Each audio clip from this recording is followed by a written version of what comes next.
Everybody, and welcome to the sixth episode of LHSRH, the show where I, Luis Henrique, talk about Rio's history. Look where we're at. We're at the Rio's Aerospace Museum again.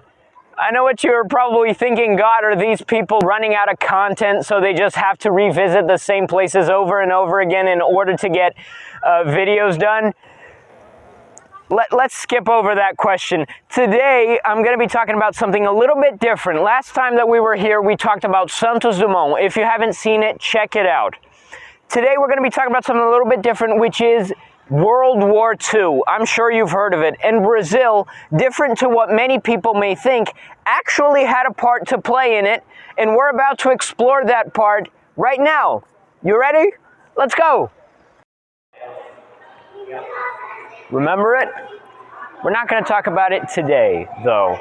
Today we're actually going to talk about Brazil in World War II. And Brazil fought the war alongside the Allies on the ground, on the seas, and in the air, which is exactly why we're here. I mean, it's the Aerospace Museum.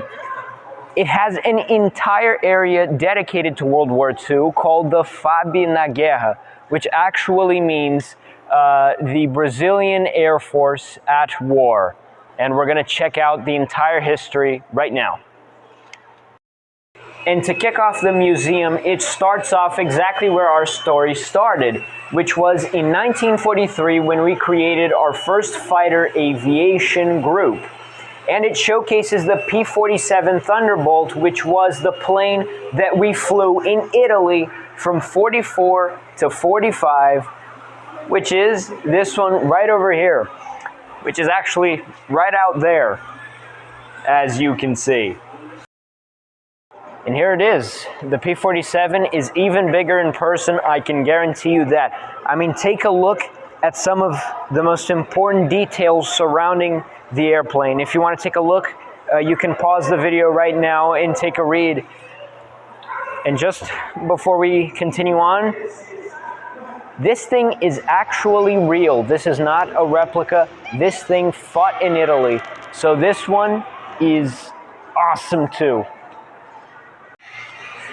And actually the symbol of this plane that we used during World War II was this ostrich right here with the Santa Apua little logo to it, which basically means let's kick some butt. I'm not going to say the A word because that's inappropriate here. However, on the topic of little cartoon animals, right? Do you know Walt Disney? I'm sure you do. Remember Joey Carioca? Well, the character was actually created by Walter Elias Disney to call for Brazil's help to fight in World War II. So, we didn't have not one, but at least two cartoon characters from Brazil that helped many Brazilians go to Europe fight. Oh, and before I move on, here's a little look at the wall I quickly talked about at the beginning of this segment. I highly recommend pausing the video now and reading what it has to say as it connects Brazil's aviation history to the United States.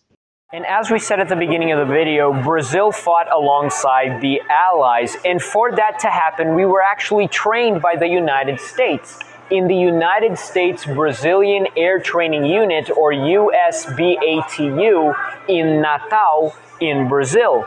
And these are the names of all of the people, the Brazilians, that were a part of that program. And I could actually find a couple of Luises, but the thing is, all of them end with a Z instead of an S, so I guess I'm special.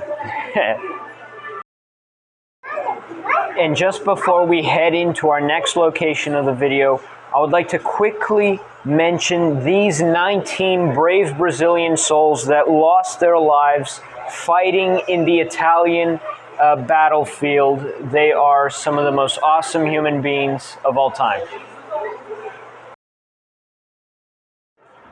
So yeah, Brazil had a massive part to play when it comes to Italy's air defense. And in big part, it was due to this beast right here, the P-47. However, Brazil didn't only fight in the skies. No, it also fought on the waters. So, we're going to check out what the Navy did in World War II. You ready? Let's go.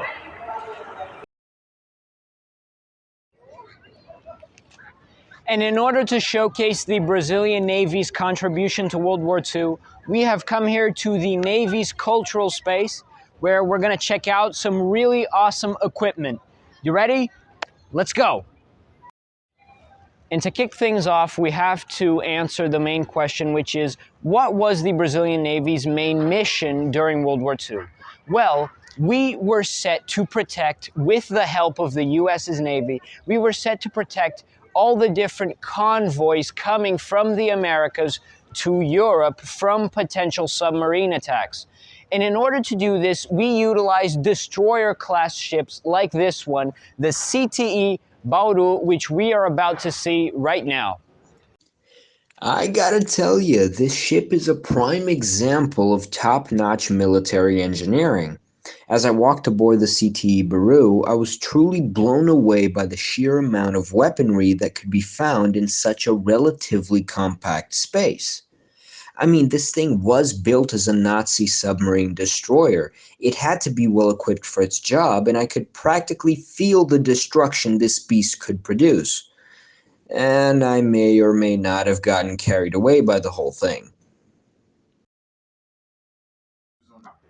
You know, watching Top Gun and all that stuff, it may seem like life in a boat like this is easy, but it really isn't. I can tell you just by being here like 10 minutes, I can't imagine how difficult it must have been for those soldiers, and I thank them for their bravery.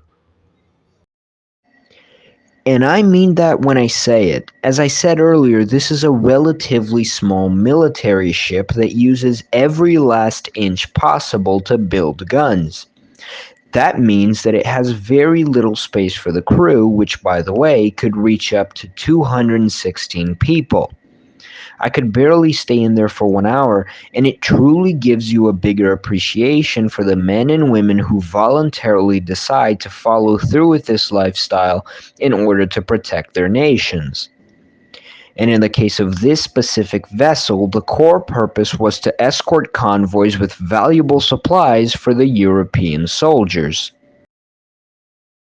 And as well as having escorted crucial supplies, it was the Brazilian Navy's job to bring in our soldiers, the Brazilian Expeditionary Force, take them to Europe. However, we're going to see that in a second, okay? All right, guys. Now we've finished the Navy area. Unfortunately, we have to leave a little bit abruptly, so we couldn't finish it entirely. But yeah, now that we're getting out, now let's go check out the military, the FEB, the Brazilian Expeditionary Force. Let's go. And in order to talk about our Army's campaign in Italy, we have come here to the Quinta da Boa Vista, where we have the House of Brazilian Expeditionary. That basically is a museum that explains the Brazilian Expeditionary Force that fought during World War II. You ready? Let's go! And to start off this awesome exhibition, it explains to us why Brazil decided to enter the war in the first place. And the reason as to why was actually because shortly after the Japanese attack on Pearl Harbor, 31 of our cargo ships were sunken down by German submarines. And those cargo ships are very important to us as well as to the Allies because we sent food to England as well as American troops. And due to these 31 sunken ships, 971 Brazilian lives were taken from us, and that, of course, ended up making us declare war against Germany, Japan, and Italy on the 22nd of August of 1942. And initially, this declaration of war was met with a lot of uncertainties, even amongst the Brazilian community. After Mr. President Vargas announced that we would fight in the war, many Brazilians used to say that it would be even easier for a snake to smoke than for Brazil to fight in World War II. But as history would end up telling us, the snake did smoke in the end. And the sight of a snake smoking became the main symbol of FEB, which is the Brazilian Expeditionary Force, which marched down Rio de Janeiro to the delight of the Brazilian people. And shortly after this, over 20,000 Brazilians, as well as a couple of boats here from Rio de Janeiro, were shipped out to Italy in order to fight alongside the US's Fifth Army. And on the 16th of July of 1944, the American forces led by General Devers received the Brazilian army in Naples, Italy, led by Marshal Mascarenhas de Moraes. This guy right here. And Brazil's campaign definitely wasn't as easy as it may seem. We faced a ruthless enemy in a geographical location that we had never been before, that was plagued by the cold. This area, known as the Vale do Rio do Pó, in the north of Italy, hosted some of the most important battles that we Brazilians fought in Europe, including this one right here, the battle in the Monte Castelo. And as you could tell at the beginning of the video, we Brazilians aren't very used to the winter, right? Are you kidding me? Winter in Rio? I mean, look at that thing. God, I'm nearly melting. Yeah, yeah. What can I say? We fought in some excruciatingly difficult conditions. And the difficult weather conditions weren't the only difficult thing we had to face.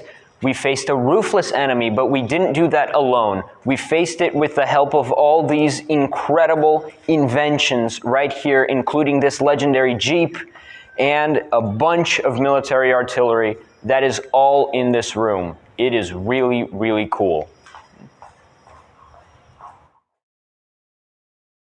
And this wonderful map showcases a lot of Brazil's campaign all throughout Italy, starting from Naples and going all the way up there to the north of Italy, where the Brazilian Expeditionary Force fought the Nazis. And this is actually a really good opportunity for you to tell you that we didn't actually fight against Italians, because by the time we got to Italy, they had already given up on the war. So we were just fighting against the Nazis in order to free Italy from their influence.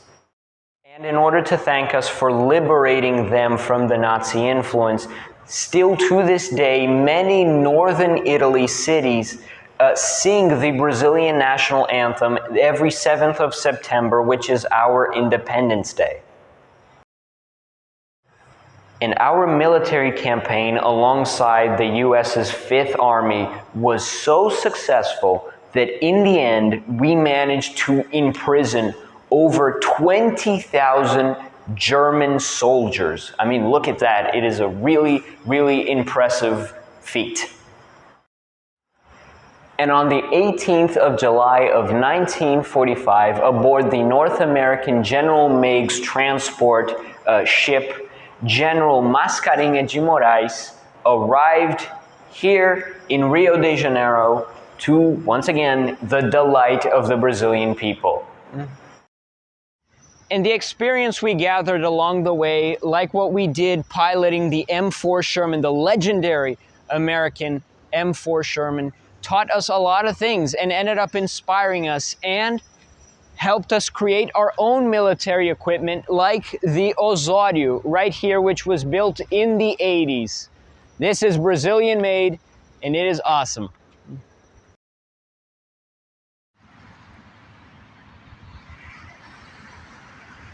And what can I say? The snake ended up smoking in the end. Hopefully this episode showed you a little bit of Brazil's campaign in Italy and how important it is for us Brazilians. So much so that we have built countless monuments like this one behind me, the Pracinha monument located here in the Flamengo's landfill in Rio de Janeiro. This monument was built to celebrate our fallen soldiers, as can be seen by those three guys right over there that represent our pilots, or our Air Force, our soldiers, which represent our Army, and our sailors, which represent our Navy. The three crucial forces during World War II for us. And this monument is living proof that wherever you are, history will always be the star. Hopefully you enjoyed this 6th episode of our show, and we'll see you in the next one. Leave a like, subscribe. See ya.